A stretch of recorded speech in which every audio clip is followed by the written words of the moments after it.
സംസ്ഥാനത്ത് ഗുണ്ടകൾക്കെതിരെ നടപടി ശക്തമാക്കി പോലീസ്. 1000-ലധികം പേർ അറസ്റ്റിൽ. പിടിയിലായവരിൽ സ്ഥിരം കുറ്റവാളികളും പിടികിട്ടാപ്പുള്ളികളും.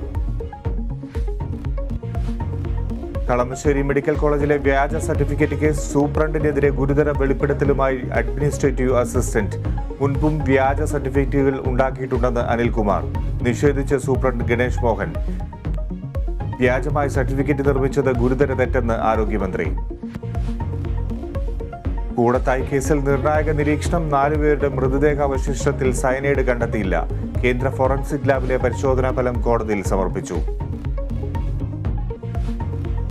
നാട്ടിലിറങ്ങുന്ന കാട്ടാനകളെ വെടിവെച്ചിടുമെന്ന വിവാദ പരാമർശവുമായി ഇടുക്കി DCC പ്രസിഡന്റ്.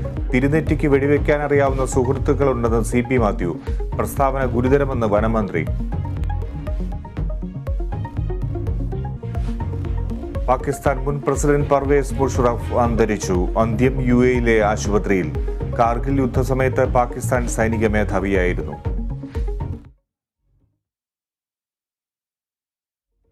ചൈനീസ് ചാര ബലൂൺ വെടിവെച്ചിട്ട് അമേരിക്ക. സൗത്ത് കാരോലിന തീരത്തിനടുത്ത് വെടിവെച്ച് വീഴ്ത്തിയത് യുദ്ധവിമാനങ്ങളിലെ മിസൈൽ ഉപയോഗിച്ച്.